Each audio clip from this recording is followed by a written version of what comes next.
Começa agora na 101 FM e Prudente AM 1070, o seu Jornal da Manhã, com as principais notícias de Prudente região. Aquilo que acontece de mais importante, você ouve primeiro aqui, agora, ao vivo no seu rádio, Jornal da Manhã. Fique ligado nos destaques do dia. 7 horas, bom dia, eu sou Joilton Carlos, nós vamos juntos até às 7 horas e 30 minutos com o Jornal da Manhã, edição local e regional na sua 101 FM e também na Prudente AM. No Jornal da Manhã de hoje nós vamos trazer a atualização da Covid-19. Também vamos falar aí sobre o comércio que desde ontem está funcionando em novo horário. Também vamos trazer informações do Alexandre Garcia, direto de Brasília, e os seus comentários. Mas as informações que chegam agora são informações direto da polícia. Jornal da Manhã e as informações da polícia. Com Geraldo Gomes em nome de Zalpa Cardanza. Bom dia, Geraldo. Bom dia.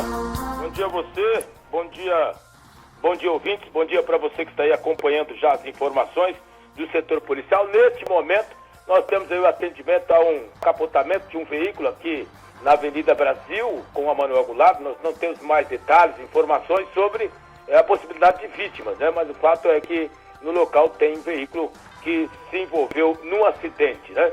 E nós temos aqui mais informações com relação às últimas horas. Foi uma situação bastante tranquila, apesar de que a polícia vem trabalhando e sempre tirando de circulação pessoas que cometem crimes. Nós tivemos um morador da cidade de Pirapozinho que sofreu uma multa de R$ 3.100 por ter 6 quilos e 300 gramas de capivara em casa, né? A carne caríssima, né? Nesse preço aí, a carne saiu mais cara aí do que a carne bovina. Não vale a pena abater o animalzinho silvestre, né, gente? A gente sabe que isso é crime. É um crime que realmente chama muita atenção, tem muita gente praticando esse tipo de crime aí escondidinhos por aí, mas vira e mexe, a polícia acaba descobrindo. Esse cidadão, a Polícia Civil estava na casa dele fazendo uma vistoria porque recebeu informação de que no local tinha uma arma. E houve aí a necessidade do apoio da Polícia Ambiental. Os policiais foram até o local e, ao fiscalizarem a residência, encontraram no freezer da casa cerca de 6 quilos e 300 gramas de carne de capivara. O homem foi preso por porte irregular de arma de fogo e ainda vai pagar uma multa de R$ 3.149 por ter em depósito espécie da fauna silvestre nativa. É crime matar o hamster gigante aí, né? A capivara. Olha, nós tivemos também, numa vistoria aí realizada pela Polícia Rodoviária, uma grande apreensão de maconha. A gente já havia falado disso ontem aqui, mas hoje eu tenho mais detalhes, né? O fato ocorreu após uma abordagem a um veículo, um furgão. Os policiais estavam fazendo a fiscalização na rodovia. Quando viram o veículo, pararam o carro para fazer uma vistoria. Um rapaz de 29 anos de idade, bastante nervoso no interior do veículo, era o motorista, né? E aquilo ali chamou a atenção dos policiais que estavam fiscalizando aquela ação. A ação foi ali na rodovia Raposo Tavares, município de Rancharia. Depois de um trabalho bastante intenso, os policiais descobriram em caixas de madeira, localizaram 14 caixas de madeira com 726 tabletes de maconha, que total acabou chegando aí o peso de 670 quilos da droga. O motorista disse que carregou o veículo lá em Ponta Porã e depois ele fazia o transporte até a cidade de Guarulhos. Mas olha, disse que não sabia de nada não, viu? Foi enganado. Carregaram o veículo dele com caixas de madeira e ele não sabia o que tinha dentro não, né? Ele acabou sendo preso, vai responder aí pelo crime de tráfico de entorpecente. É mais um que fica por aqui nessa ação que a gente sabe que ela é uma ação que não para aqui na nossa região. Corredor e realmente é muito utilizado por traficantes nessa região do estado de São Paulo. Essas são informações do setor policial de Presidente Prudente, informações de Geraldo Gomes. Um bom dia. Bom dia, Geraldo, 7 horas e 4 minutos. Vamos atualizar aqui o boletim da Covid-19. Essas informações foram colocadas à disposição na terça-feira, às 16 horas e 37 minutos, dia 20 do mês de abril. Bom, casos curados, 18.705, notificações, 63.325, descartados, 41.043, aguardando resultado, 395. O número de hospitalizados vem caindo dia a dia. Isto é muito bom, graças a Deus está caindo. Agora são 146. Casos confirmados passou de 20 mil. Os casos confirmados são 20.046 e óbitos são 505 óbitos devido à Covid-19 aqui em Presidente Prudente. Lembrando que nós estamos na fase de transição, com 25% de atendimento aí nos estabelecimentos que já foram aqui divulgados. E a partir deste final de semana, a partir do domingo, teremos aí os salões de beleza e também as academias, também com liberação para o seu funcionamento de acordo com o decreto estadual. Vigilância Sanitária traz orientações sobre a autorização da reabertura de igrejas em Prudente. Jonatas Caetano. Com a autorização da retomada do comércio pelo governo do estado de São Paulo, foi também permitido a abertura das igrejas e templos religiosos em todo o estado de São Paulo.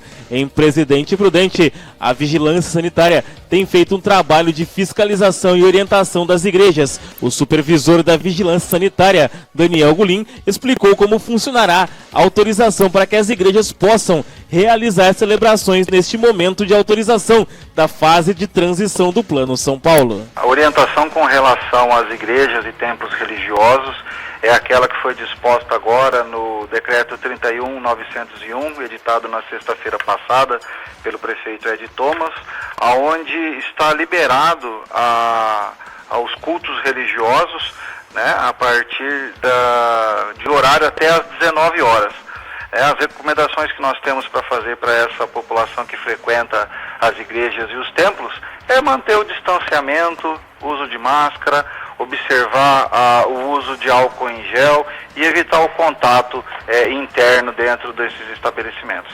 Ainda segundo ele, tanto a Vigilância quanto a Secretaria Municipal de Desenvolvimento Econômico estarão realizando a fiscalização de igrejas e templos religiosos, visando coibir desrespeitos aos decretos estaduais e municipais. Correto. O objetivo principal, tanto da SEDEP quanto da Vigilância Sanitária, não é a autuação do estabelecimento, mas sim a nossa parte educativa. Como nós não somos órgãos arrecadadores, a gente fica vinculado principalmente a essa questão de orientação, conscientização das pessoas, para que eles possam evitar ao máximo a contaminação pelo vírus. O segredo realmente nesse caso é o bom senso, porque sem ele nós não temos o que fazer. Poupa Tempo reabre a partir do dia 24, ou seja, sábado, para atendimento presenciais. É o Fernando Santos que tem informação.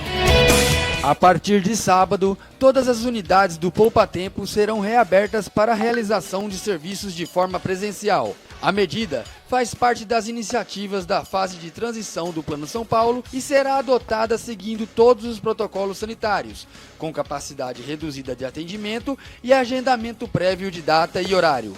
A abertura da grade online para agendamento será no dia 23 de abril, sexta-feira. Até lá, o programa mantém o recebimento e análise das solicitações de casos emergenciais, como a emissão do RG, por exemplo, recebidas pelo Fale Conosco, disponível no portal www.poupatempo.sp.gov.br e aplicativo Poupa Tempo Digital. Desde o início das fases vermelha e emergencial no estado, em 6 de março, o Poupa Tempo já contabiliza cerca de 150 mil atendimentos via Fale Conosco nas unidades, sendo aproximadamente 85 mil entregas de documentos e mais de 5 mil serviços de RG emergencial.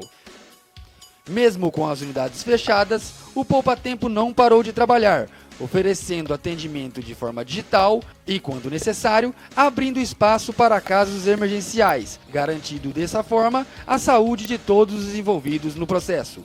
Em um ano de pandemia, cerca de 75% dos serviços prestados foram de forma digital. Isso demonstra que as pessoas estão se adaptando cada vez mais e escolhendo o atendimento online, por se tratar de um meio simples e seguro. Pelas plataformas digitais, Mais de 130 opções estão à disposição do usuário com qualidade e eficiência. Entre as mais procuradas estão a renovação e a segunda via da CNH, licenciamento e transferência de veículos, consulta de pontos na habilitação e também do IPVA, atestado de antecedentes criminais e a carteira de vacinação contra a Covid-19. Entre os órgãos presentes nos canais digitais do Poupa Tempo estão as Secretarias Estaduais de Educação, Fazenda e Planejamento, Desenvolvimento Econômico, Transportes Metropolitanos, Saúde e Comunicação, Detran SP, Procon, CDHU, Sabesp, CETESB, Tribunal Regional Eleitoral, Procuradoria-Geral do Estado, Receita Federal, além de algumas prefeituras. Informações de Fernando Santos para o Jornal da Manhã. São 7h10. Governo federal muda a política de devolução de valores do auxílio emergencial. Vamos ouvir aí com o Jonatas Caetano, uma especialista no assunto.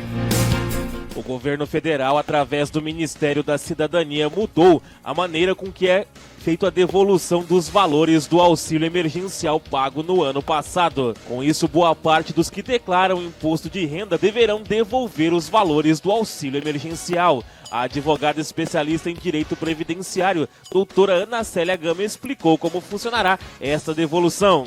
Os beneficiários do auxílio emergencial, que também fazem parte da parcela da população obrigada a declarar o imposto de renda em 2021, deve mencioná-lo na declaração anual.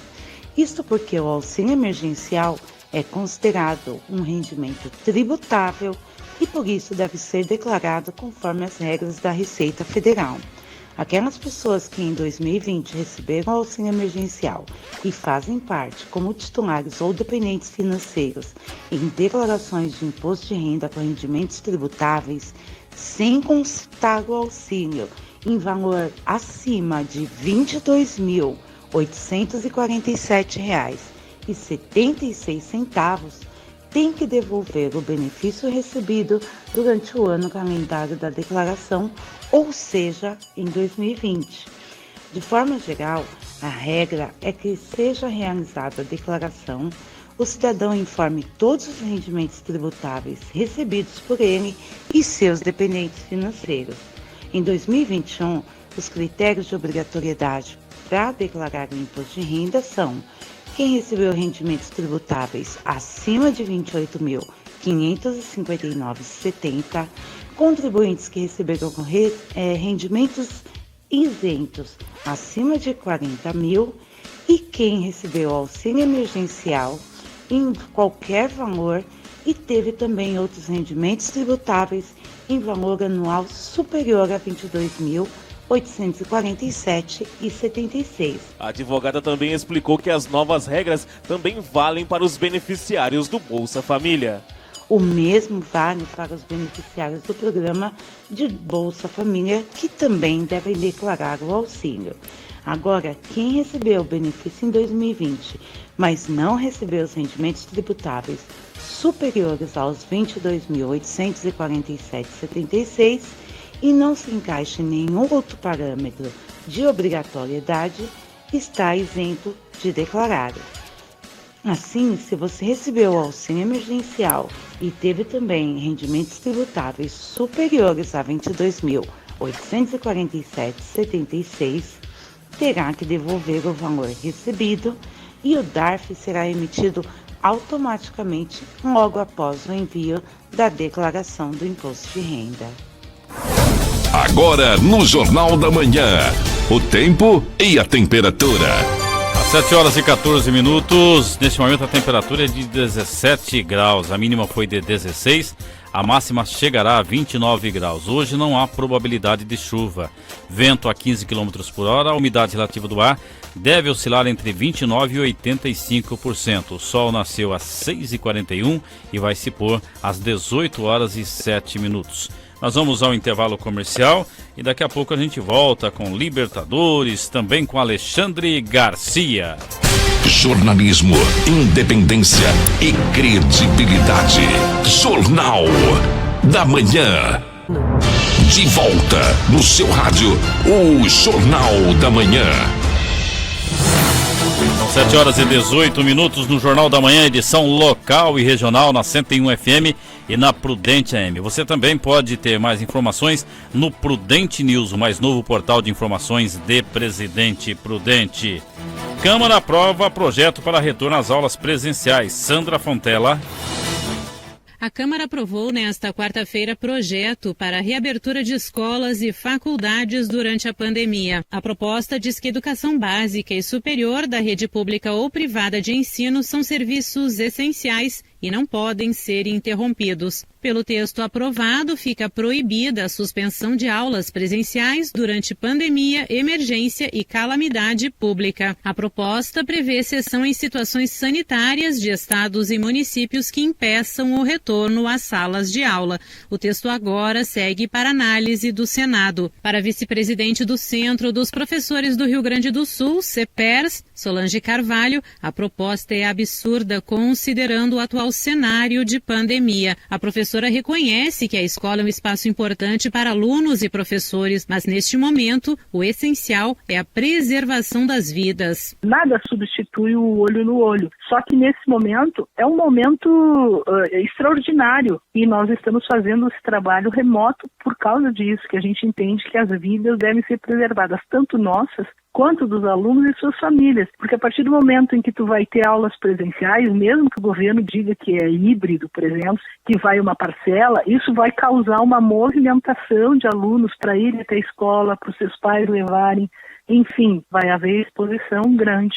O Conselho Nacional de Secretários de Educação também se manifestou contra o projeto. De acordo com o CONSED, a proposta obriga estados e municípios a abrirem as escolas para ofertar aulas presenciais, mesmo nos períodos de alto risco da pandemia. Solange Carvalho reforça ainda que se a educação for considerada serviço essencial neste contexto de pandemia, todos que trabalham no setor devem ser vacinados também com prioridade. A professora explica que a decisão da Câmara deixa a categoria numa condição delicada perante a sociedade. Para a sociedade vai parecer que nós, educadores, não entendemos a importância da educação, por isso não defendemos que ela seja votada como essencial. Então, se é essencial, deveríamos ter sido vacinados antes, inclusive a maior parte da população deveria estar vacinada. A vice-presidente do CEPERS ressaltou ainda a situação precária que os professores enfrentam com denúncias de jornadas de trabalho excessivas, desvio de funções ao assumir atividades administrativas,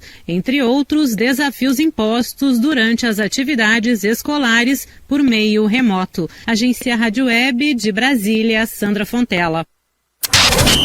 Agora no Jornal da Manhã. As informações do esporte. São 7 horas e 21 minutos, Libertadores da América, com vários brasileiros apresentando um bom futebol. E o Palmeiras ontem, no último minuto, aí do jogo já fechando, praticamente aí no último lance, acabou arrancando uma vitória no Peru. Cadu Macri. A quarta-feira dos brasileiros na Libertadores da América foi finalizada com bastante emoção.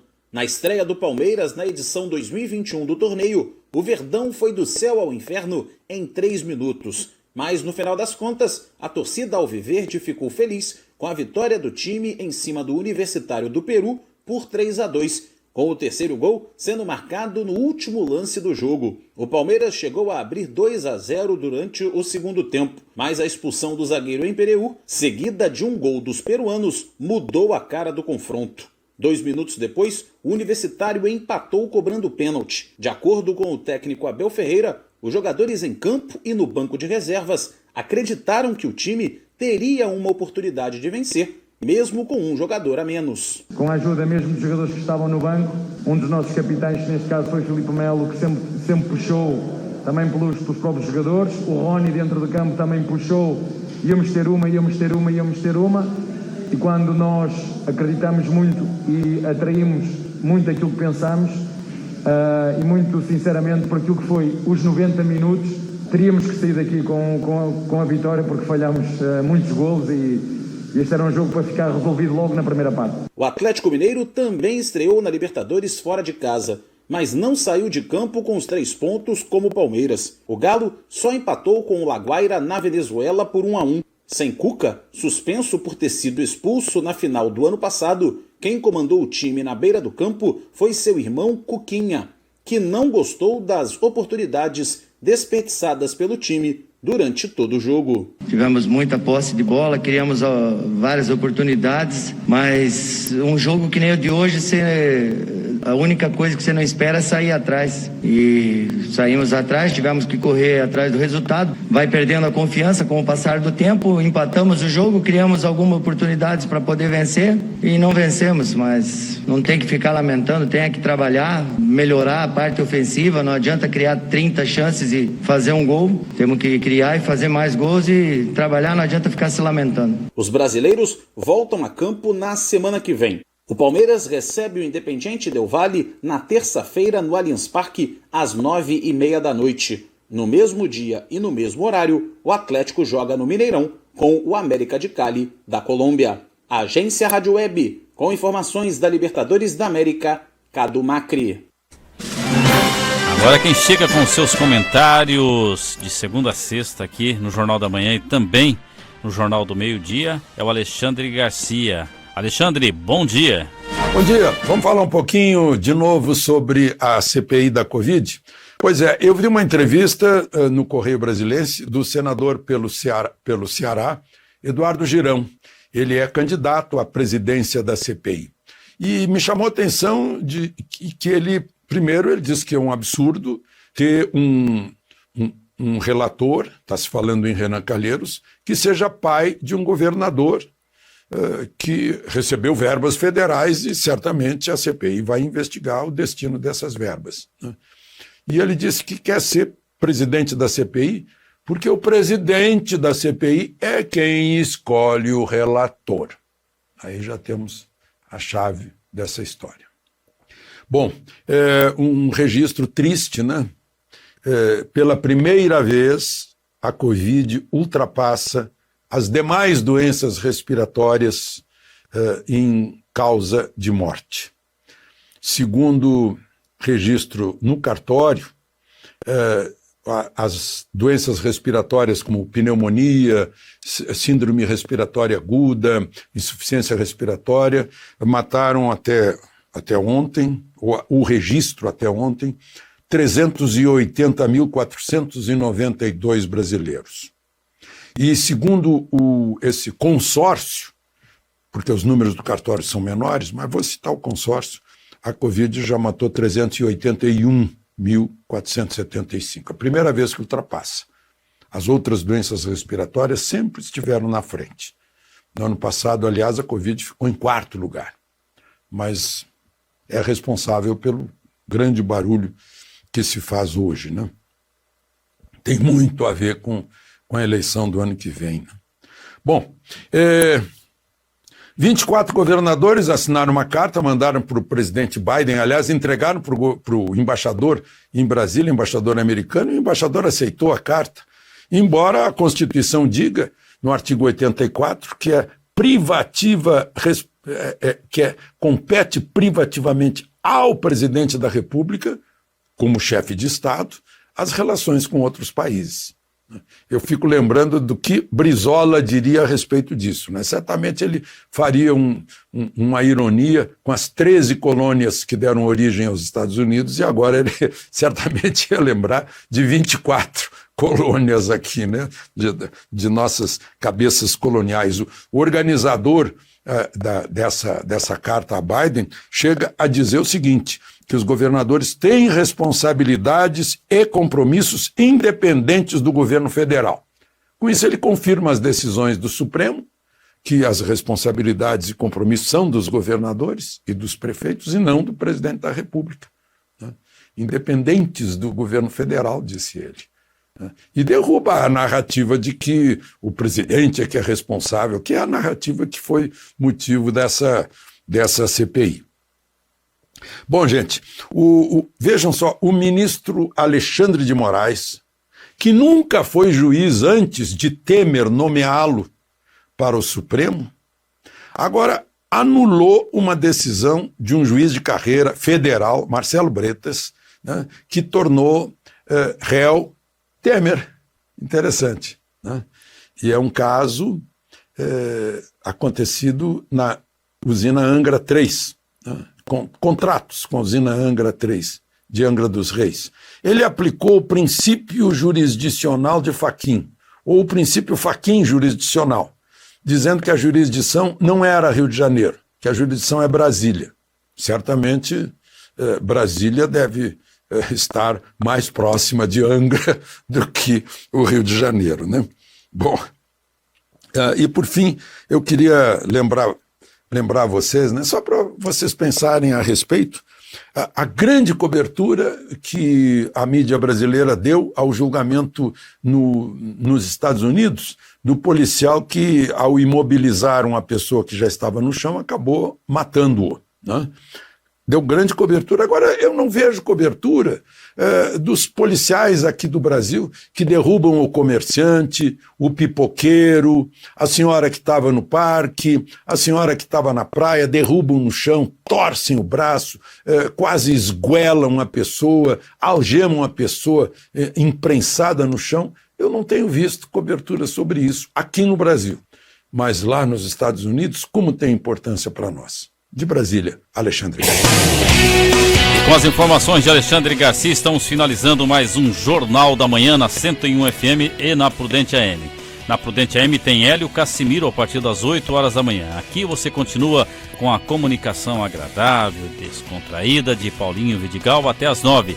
A partir das 9 tem Eudes Figueiredo finalizando o Sertanejo Bom Demais. Depois Ricardo Barcelos, meio-dia tem o Jornal do Meio-Dia e também tem a Pati Ribeiro na tarde da 101 FM. E finalizando o dia tem Ailton Freitas, aqui sempre com o seu carinho com os nossos ouvintes. Voltaremos amanhã, tá? Às 7 horas com o Jornal da Manhã. Um forte abraço, um bom dia e até lá. Você ouviu pela 101 FM e Prudente AM 1070, Jornal da Manhã.